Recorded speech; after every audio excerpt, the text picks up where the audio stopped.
چرا برنامه رو شروع نمی‌کنی؟ کار داریم ما. آخه دارم به آخر برنامه فکر میکنم که بلا نسبت آخرش مثل چی و چی به هم دیگه نپریم. چی و چی؟ هیچی میخواستم بگم که من و تو که فیش حقوقمون از یه جا میاد، هر دومونم که میخوایم به بدبختی های نظام فکر کنیم و یه راه حل جلو مقام عظما بذاریم، ولی با دعوایی که آخر کار میکنیم امت همیشه در صحنه رو مایوس میکنیم. تو نمیخواد برای نظام راه حل پیدا کنی؟ یه فکری برای برنامه خودت بکن. شده اینم مثل سبزلی محسن رضایی تو نظام، یارو نمیتونه خودش رو جمع جور کنه، بحث مدیریت منطقه میکنه ناکس.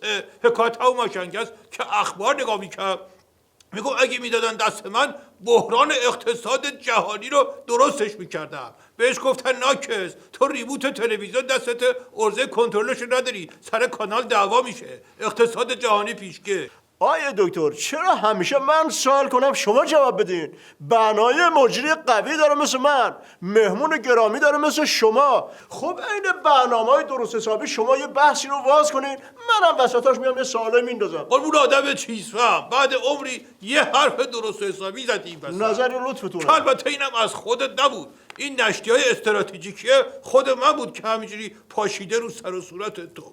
ازم به حضور شما کی بخوام خیلی خلاصه بگم، یه باطلاقی این وسط هست این پایین که اسمش هست برجام، یه باطلاق هم این طرفترش هست که اسمش هست سوریه. این دوتا باطلاق رو داشته باش. من که چیزی نمیرم آقای دکتر. دید استراتژیکی میخواد، همینجوری که نمیتونه هر کسی ببینه.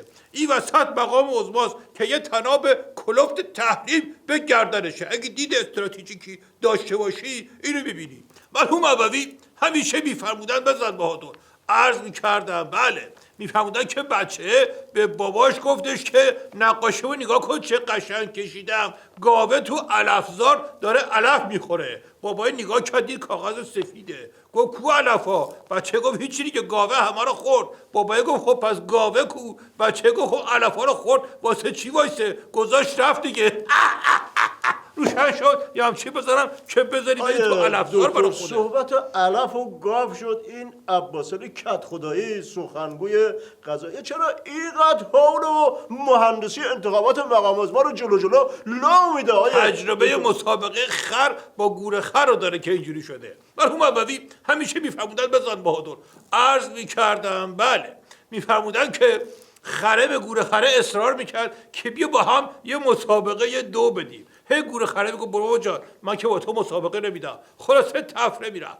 انقدر این خره اصرار کرد که مسابقه بدیم، آخرش با وساطت بقیه حیوونا گور خره اومد پای مسابقه. تو مسابقه خب معلومه دیگه، خره باخت. عین چی؟ حیوونا شروع کردن بهش متلک پروندن که چی شد این همه کری میخوندی و دود و دم داشتی. خره آخرش گفتش که نگاه کنی حق من بود که برنده بشم، فقط به خاطر این باختم که اون لباس ورزشی تنش بود ولی تن من نبود. روشن شد یا همچی بذارم که بذاری بری دنبال لباس ورزشی گور خری یوونتوسی. دوئل بین مقام عظما و حاجی روحانی داستان چی شد که ناگفته ها ناگفته موند؟ هفتیره هر دو طرف خالی بود، یا گلوله هاشون زنگ زده بود یا مشقی بود. نه هیچ کدوم. مانورشو کردن، اصلیش موشه واسه بعد. عرضم به خدمت شما که من و تو که سره، مرحوم ابوی هم نمیتونه جلو این دوئل دعوا رو بگیره. اصل دعوا حالا مونده. مرحوم ابوی همیشه میفرمودن بزن بهادر، عرض میکردم بله، میفرمودن که یک تصادف اساسی شاخ به شاخ شد، ماشینا داغون شدن ولی کسی طوریش نشد. اما تو دعوا سر اینکه تقصیر کی بوده 4 نفر بیمارستانی شدن.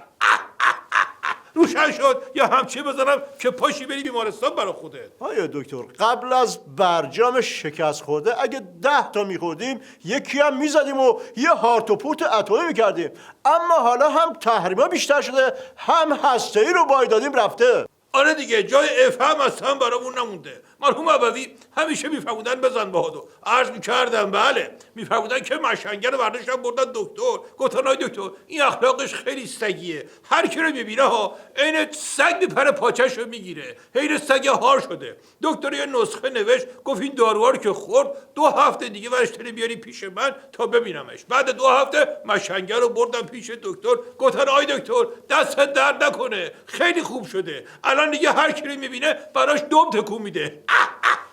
روشن شد یا همچی بذارم که بری یه کارایی بکنی که آقای دکتر یعنی هم تو تشخیص هم تو درمان اشتباه کردیم که راهکار سوریه رو پیش گرفتیم؟ بله طبق اون یکی باطلاق عضوام داره در میاد. امروز و فرداست که برجام 2 و 3 و 4 و منطقی این حرفا رو بکنن تو حمامش. صداشو در نیار پیش خودمون بمونه. آیا دکتر وسط صحبتتون دعوا را نمیندازم، ولی این چیزی که گفتین جای دعوا داره. باشه برای آخر برنامه. حالا تا بشین تو نوبت دعوا زیاد داریم تو برنامه. مرحوم ابوی همیشه میفرمودن بزن بهادر. عرض میکردم بله میفهمدن که دکتره به مریضه گفتش که وضع قلبت خطرناکه. این داروهایی که برات نوشتم همه رو میخوری، از پلم پایین بالا نمیری، 3 ماه بعد میبینمت. بعد از 3 ماه مریضه رفت پیش دکتر. گوی دکتر حالا میتونم از پله برم پایین بالا؟ دکتر گفت بله. پیرمرد خوشحال پرید هوا گفت خدا خیرت بده دکتر. پدرم در اومد توی 3 ماه، بس که از تیر برق رفتم بالا، از پنجره پریدم تو، از ناودون سر خوردم اومدم پایین.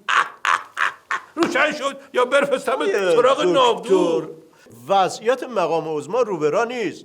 هر کی یه طعنه‌ای بهش میزنه. شما که فرستایش تو ناودون، حاجی روحانی میگه فیشای حقوقی مال اوناییه که نه دولتی هن نه خصوصی، که عمه هر بسیجی مشنگی هم میفهمم که منظورش سپاه و همه جایی که دست مقام عظماست. با این همه شکست از همه طرف شما چه راه حلی برای مقام عظما داری؟ راه حل که زیاده، به خودشونم گفتم شکست پلیس به سوی پیروزی. ولی حالا احتیاطاً شما نمیخواد رو پل رد بشی، از همون بغل بنداز برو که یه خود بی خطرتره که به وضعیت درب و داغون فلاکت نیفتی. من از همون اول برنامه گفتم دلم نمیخواد وارد دعوا با شما بشم، ولی شما اومدی مقام عظما رو کردی تو ناودون. من دل تو رو میخوام پایین. من کردم یه چیزی کردی تو عمامش.